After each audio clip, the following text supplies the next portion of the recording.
Well, hello everybody. This is Sarah Colada with Architecture Talk Tongue. We're back after a short break. We've been very busy organizing Disrupt symposiums, as you all probably noticed, 3 in a row, back to back. It's a lot of work for us, but we're extremely excited for this tremendous opportunity to work with incredible leaders. And Women Edition was in March. We had recently the Out of Architecture Beyond Architecture Edition, and now we have the Practice Operations Edition, which in fact, if you are interested to check it out, the website is just here below. And in that spirit of practice operations, we're going to talk a little bit to leadership, specifically effective leadership on projects, project management, and how to avoid burnout and be an empathetic and successful leader in an architecture firm. And on that note, we have a tremendous guest today, Tania Ihlenfeld. She's joining me from London, UK, to speak about her consultancy, helping architects do just that, so be tremendous leaders on projects, as well as she's wrote a book about this, and she's also going to join us at this upcoming Disrupt Symposium, which is a new thing, and I'm really excited for. So Tania, thank you so much for joining me today on this podcast. So thank you so much for having me. It's great to be here. It's amazing. So first things first, let's get to know you more. Tell us a little bit about yourself. Okay, well, I'm an architect and I studied and initially worked in Melbourne, Australia. And I've been in London now for 16 years. And it was about 3 years ago that I decided enough was enough. I had been leading a very large scale project, very big team, an amazing project with an incredible team, actually. And we'd just gone through this really grueling year. And normally I love a challenge, and normally that's all okay with me. This is part and parcel of working in the architectural industry, right? But we were in this session where the client was sort of half jokingly saying, look, you did such an amazing job. We're going to do it all again next year. And I was so shocked by my response that it just sent shivers down my spine that I would need to repeat that year I just had. I thought, I can't do this to my team. I can't do this to myself. There has to be another way. It's not the team. It's not the project. I love all of that. So it's bigger than the project. It's bigger than where I'm sitting right now. I need to find out what I can do to fix this. And it's funny, isn't it? You think as a single person, how can you fix anything in any industry? But I honestly thought, I can't stay where I am right now. I need to change something. And so I went on a bit of a journey as to where, what the next move might be, how I could try and make some shifts in the industry. And it led me to write my book, Build Success, and start my leadership consultancy, EAD Enablers. And it really is that I'm on a mission now to develop and support formidable leaders in the built environment, mainly so that people who are really talented, who have incredible teams around them with amazing projects, don't have that same sinking feeling that I had 3 years ago when asked to lead a project. And I think, I guess just to give a bit of background, I started my career in Melbourne, Australia, quite typically, I think, working on small scale residential projects, but probably not typically. I was also at the same time working on large scale master plan projects, and I loved it. And I love the crafting of the small scale, and I love the fact that you could have this impact and this influence at the large scale. But I could see, looking at those two different scales, I was missing this whole thing in the middle. And I thought, well, I need that, because I can't just draw these blocks on a master plan and just think I understand how that's all going to come together. I don't know how to do these larger scale buildings. So I went on a bit of a mission to find, how can I craft and design and deliver these large scale buildings that go into these master plans. And that led to coming to London, and I joined Grimshaw London and was there for almost 13 years. And I was working on transport infrastructure projects there, and the projects just got larger and more complex over time. And I love the complexity of the infrastructure world, I have to say. And it also then led me to sort of in full circle to a master plan project. So that's just a bit of background about me. I love this. So you spoke specifically about that experience, that sinking feeling you had when you look back to the work you did and how hard you worked, and thought to yourself, oh my God, will I have to repeat every step of it again next year? So what is the solution to that sinking feeling? What did you come about? Well, that's the thing. Like, I think many architects fall into a leadership position because, generally speaking, when I look back on all the projects, it is the biggest space that needs filling. It's the thing that actually drives everything else. And so many architects kind of fall into that position. And I would regard myself as somebody who fell into that position quite early. And although I'd had the experience and, you know, the projects had gradually increased in scale and complexity, so I could grow with the scale of the projects. My experience could grow with it, and I felt as though I was learning things on the go and trying to improve things on the go and trying to push for innovation and all these things. But I realized that when I, at that point in that project where I felt like I couldn't do anything else, I didn't know what else to do. It was because I just had not taken the time to understand that there actually is a framework that you can put in place, and there's things you can do to set yourself up for success in terms of the people around you. Don't feel like it's all on your shoulders. Leadership teams are the way forward. It should never be that a single leader feels like everything's on their shoulders and that they're accountable for everything. And so I think it was for me to step outside of architectural practice and look back at all the projects from the small scale right through to the large. And you can learn some valuable lessons from the small scale and apply it to the large scale projects, and equally the other way round. So I think it was me just stepping outside of architectural practice, having the headspace to reflect on the things that had worked well and things that hadn't. I also was absorbing like all this material. I mean, there's loads of leadership material out there, but I didn't feel like it was relevant to the architecture world, to the built environment world specifically. And if it was mainly written from a project management perspective. And so I was a bit frustrated that there's this material out there that I didn't feel like I had time to read all those years, but it wasn't also directed in terms of how you could focus on high quality outcomes. Like, who was talking about design and leadership? It was all about the budget or the this and the that, which is not necessarily about the quality of the outcome. And I also found that also when you look at other industries and other leaders talking about their world, it's, if you focus too much on the outcome and not on the journey to get there, you're going to people are going to fall by the wayside. You're going to lose talent. You're going to lose your way. So I think that it was really useful for me to have the headspace to be outside of a project, to look back on all these things that have happened over the years and look at what's working, look at what other architects are saying, what other leaders are saying, both in and outside of the industry. I think is a really healthy thing to do. But for most of my career, I would have never thought I had the time to contemplate these things. And I think this is where I'm coming from now, that I'm urging architects and leaders in the built environment to create some headspace for yourself, to go and look at what others have done, and to try and we need to make some improvements in the industry. We need to innovate. We're so slow when we compare ourselves to other industries. And I think it's just because there's just this overwhelm when you're leading a large scale project, and projects are getting more complex. There's more regulations.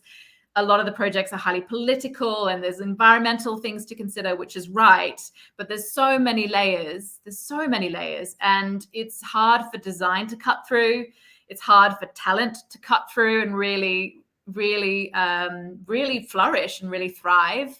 So I'm determined that I want to really advocate for the idea that there is a framework that you can put in place, and that there's some boundaries that you set, and that there's this idea that if you become more courageous in setting up projects, it will mean that you invite people to the table that aren't necessarily the ones that agree with you. They have different skills, and you embrace that, because as a leader, if you're courageous enough, you can admit there's limits to what I know and there's limits to what I'm good at, and I'm going to surround myself with the people that fill that gap.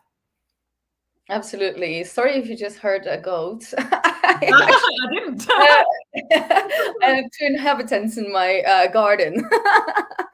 Yeah, so like there's a few things that I wanted to unpack, but actually it really touched me when you said that you had that experience of basically kind of walking away from a thing and reflecting on it. And I noticed, and I truly believe that that self-reflective quality is something that could push and propel us forward with a lot of the things that we're doing.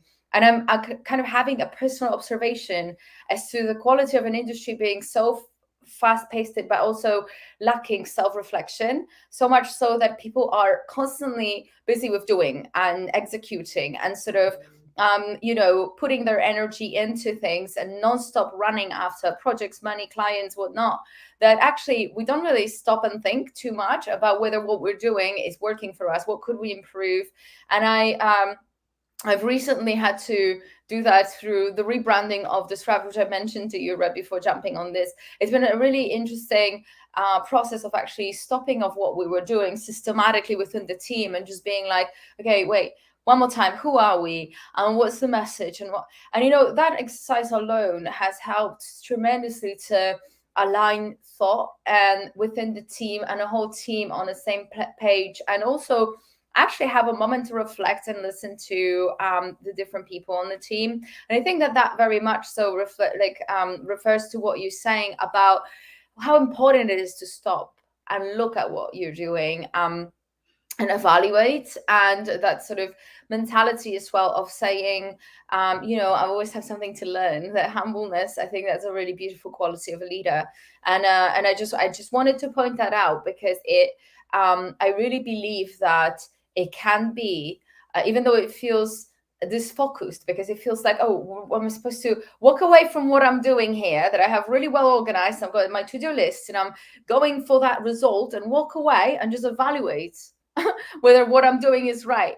It feels like a waste of time initially, but it's not. It really isn't. And that self-reflection can really help, especially within like any type of management role that you can have on a project within the firm, in leadership.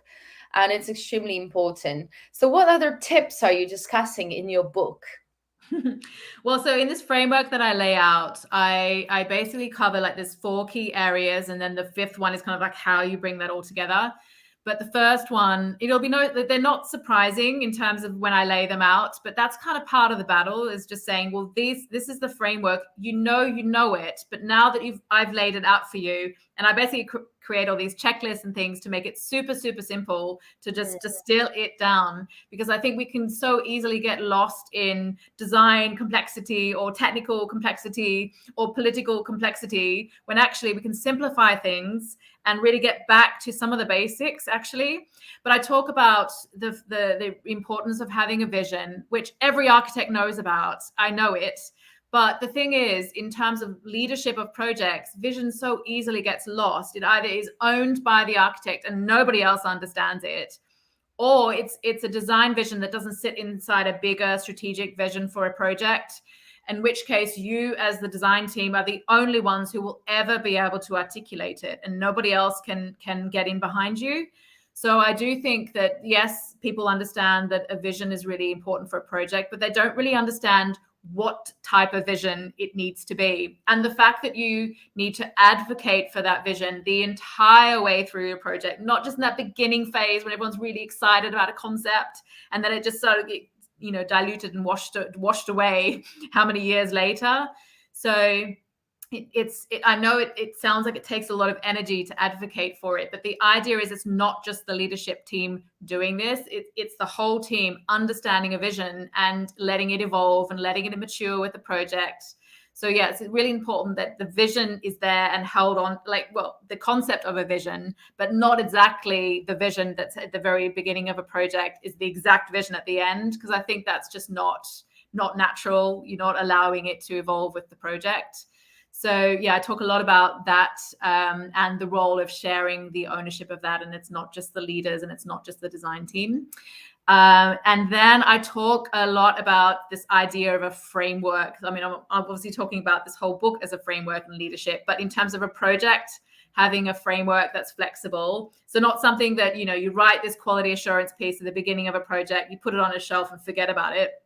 no, that's obviously a waste of time, and you only pull it out when something goes wrong. No, this needs to be something that evolves with the project, that people coming into the team, like that's the first thing they need to understand, that different team members are contributing to it, so that it's this live, meaningful document that basically sets the parameters for the project. The scope is in there, the program is in there, decision making, how you make decisions is in there, how you communicate is in there. So it's kind of like the bare bones are there, but it's so that you can flesh them out. It's so that you can have the conversation around risk and have the conversation around, okay, so how are we making decisions on this project? And it won't be the same in the concept stage as it is in the delivery stage. It just won't be. But again, if you've got this framework that you understand needs to evolve, a bit like the vision, and the vision needs to sit in there as well, that it's something that you're constantly making sure is fit for purpose all the way through a project.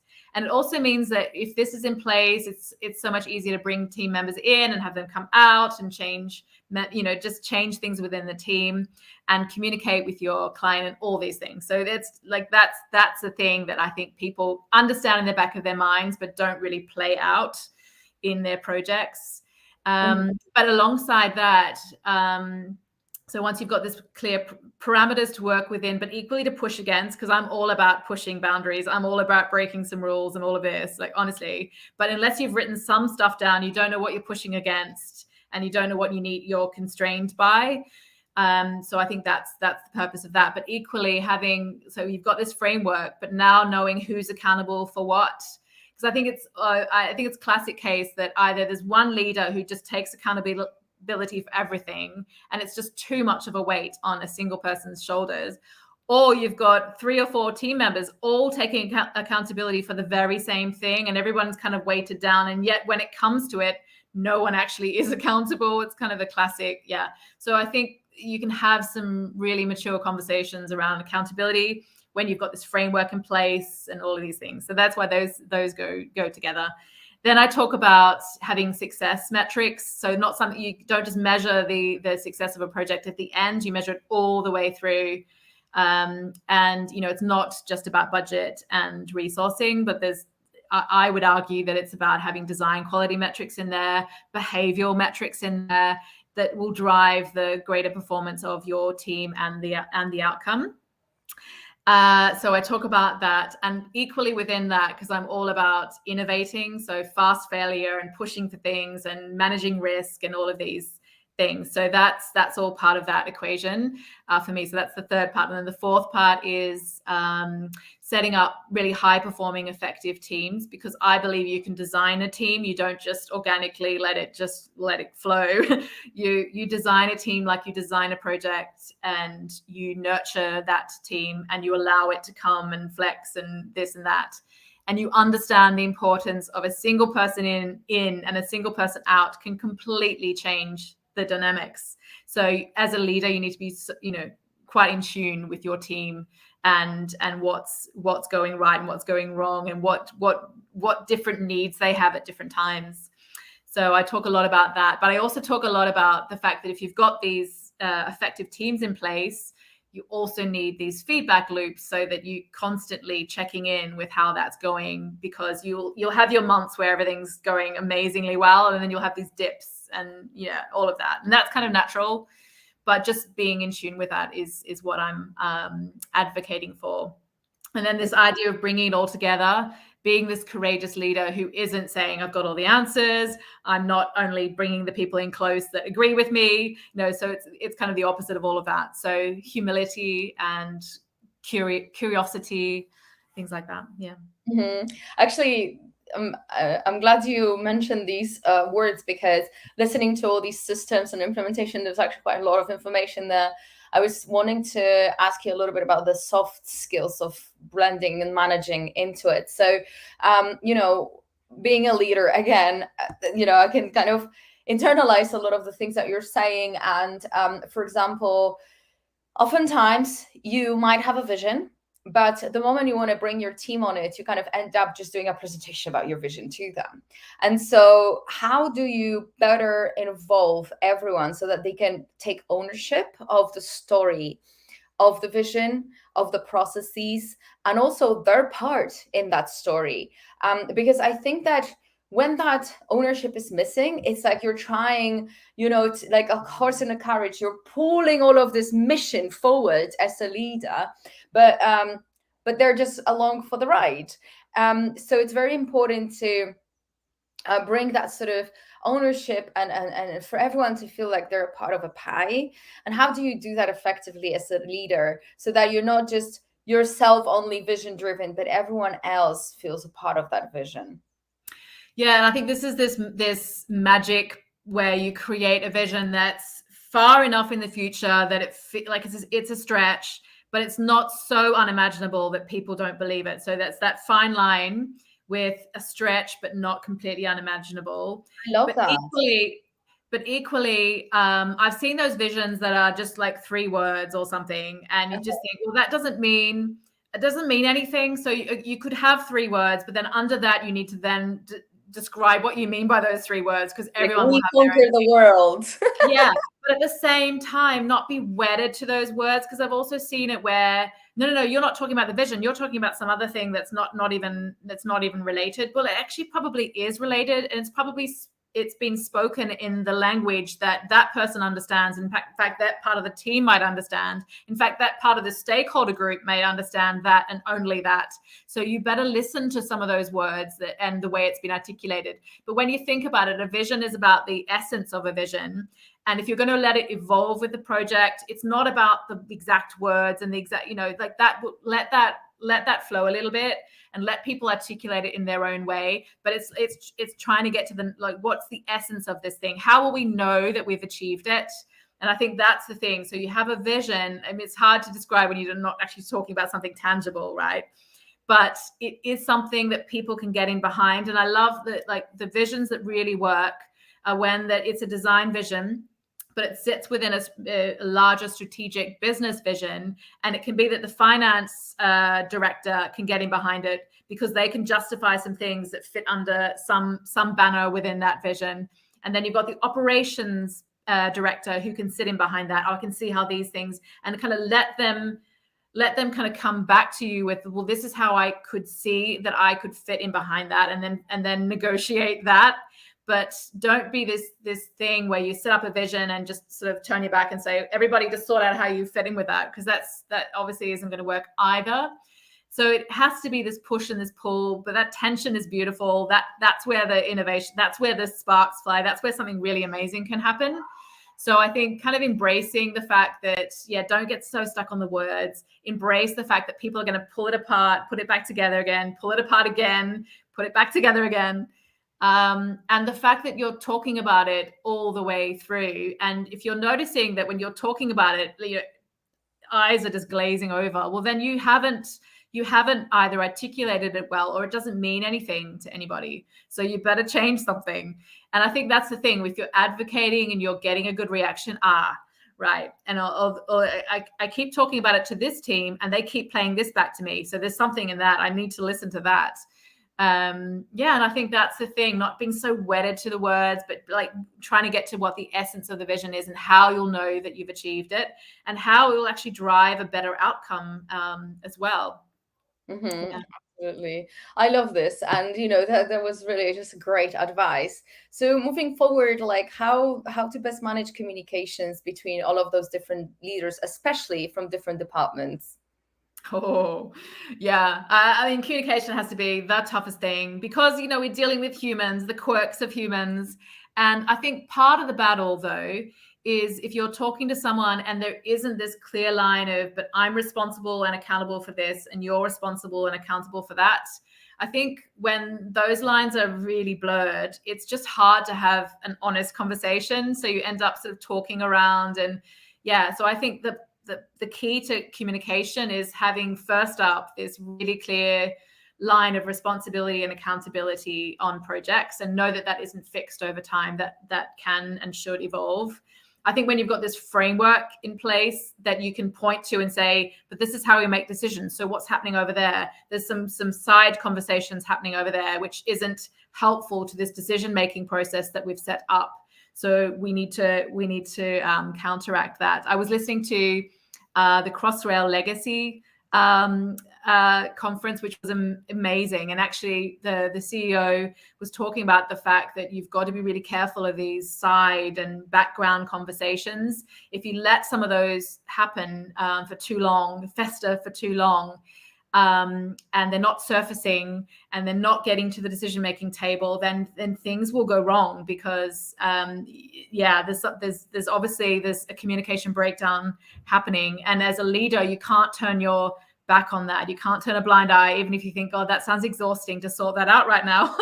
But actually it probably will serve you well to go, you know what, there's something happening here which I don't understand, because certainly when you get into leadership positions, you're not involved in all the conversations. You're not involved in all the detail. You're going to need to trust your team on these things. And therefore you need the communication lines to be really clear and really strong and really trustworthy. Like you need to be able to have an honest conversation.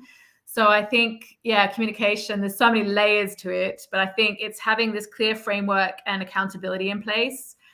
And then establishing this safe space for people to speak openly, to challenge leaders. Leaders should want to be challenged, because if you're not going to be challenged by your team, then how are you going to be challenged by your stakeholders and other people? So I think you should welcome some challenge, not challenge all the time, obviously. But some challenge should be welcome. And so as a leader, are you creating a safe space for that? And if there are these side conversations happening, it might not be as a leader, you might not want to be the one to step in, but you might then send some other people in to work out, and then somehow come together and understand that it needs to be resolved, because it will fester and it will something unproductive will happen. So Absolutely. So for all the sort of senior staff that perhaps is not yet fully in leadership roles, but just a step below, what is your advice there? How do you take more ownership and and basically step up to, which is a quality of a leader, to get there? Yeah, I mean, I think that the greatest advice to give there really is that when you see leaders around you, they're taking on too much, and you feel like you can take on more, then I would just observe what you think you can take on and have an honest conversation with the people above you and say, well, I can see you're doing this, this, and this. I really think I can help you out on this, and this would also help me develop. I really think I could add value. I think it would help the team as well if we could spread that load a little bit better. And, that might involve you attending more meetings than you are currently. And you say, well, then I'm prepared to do that. And I think that's a really good thing as well. It's going to help the communication lines and all these things. So I would, as somebody who's wanting to step into leadership roles or wanting to really take on more responsibility, is to observe where you see the gaps, or where you see some individuals above you that have got too much on their plate. And you basically say, I'm going to add value. I'm going to take something off your plate and help you. I'm there to help you to do that. So, and you will grow in confidence as a result of that. You'll get greater exposure as well, because I think part of the battle when you're at the lower tier is that you just don't get the exposure to the meetings. You just don't see what needs to be done. So, and if you are in that situation where you think, I know there's something more I could do, but I can't see it, then really, request to say, I need to attend. I'd love to attend more meetings. I'm happy to sit and not speak, even though I do not like that as a thing. Come to a meeting, don't speak. But if you have to, if that's the only way in, then I would do that and say, look, I'm here to observe. I really want to understand the bigger picture so I can work out how I can add more value here and take on more responsibility. Yeah. I really like that. And I think that, when we're talking about leadership, that's like on its own is a leadership move. And it's all about identifying what needs help with, identifying how can you be more of value and showing up for it. And I think that that's basically a quality of leaders. And you can blame the way that the structure in the business works, like, oh, I don't have enough, people don't notice me, I don't have enough of a voice, etc. But at the end of the day, everyone, like people may not even understand what your value is until you communicate it. So actually being able to take that ownership of part of the work that needs to be done within the practice and things like that, it helps other people notice you and see, oh, that person is really helpful, they have good opinions, and they are keen to learn, and actually it's worthwhile to invest some time and effort to train them, because they can be very good at assisting and taking that off my plate, and so why not? But in order for that to happen, you have to put yourself on the line and present yourself there ready to help, and that is an element of leadership right there. Cool. So you spoke a lot about the book. I'm going to drop in over here a website where anyone interested listening in can go and actually download the book. And for anyone who's listening in, it's www.edeneblers.com/ebook. So it's edenablers.com/ebook. Yeah. EDE enablers. That's right. EDE enablers. Yes. It's just so that people that are listening in can type it well. But yeah, that's tremendous. So the book, and tell us a little bit about what they find. Is it a full book? Is it just a prelude to the book? Is it the full ebook? It's the full book. So initially, it's funny because when I was on this stepping outside of architectural practice and reflecting on my leadership career and finding, basically this was a means to find my voice and find what it is I think I can offer back to the industry. And it didn't initially set out to be a book, but when I started mapping this out, and I thought, well, actually, I can't. And I'm reading all these leadership books and project management book, and I can't see this framework there. So it doesn't exist. So I want to lay this out. And I also at the time thought, well, but is this just my opinion? It would be good if I could go to some of the leaders that I really respect and ask them to be a sounding board for this. And so that was really once I had them saying, yeah, of course we'll do that. I don't think they actually believed I was going to write the book, but anyway, so they said, yes, we'll be a sounding board, happy to do that. And so that was then my confidence boost to say, well, if they are willing to be a sounding board, if I can just sit down and write this thing, then I will publish it. So it's a full book, and it includes like checklists and things. And also with this ebook version I've created, because I know a lot of leaders come to me and say, it's all very well, you talk about courageous leadership, but I'm not very confident.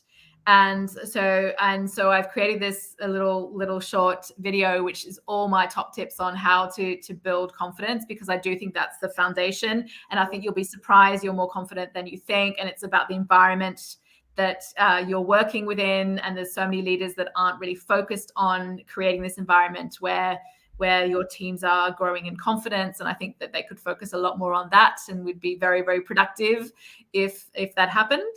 So, yeah. I love this. And now let's talk a little bit about the course, which you also created.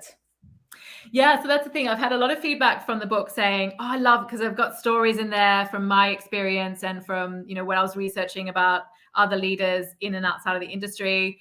But yeah, there's my stories of success and failure. I've laid it all bare. I think some people are quite surprised how honest I've been. But there's no names in there, so don't worry. People, you don't need to go in there and find to see whether your name is there. It's fine. It's all good. But yeah, so I had lots of commentary around stories are great. We want more of that. So.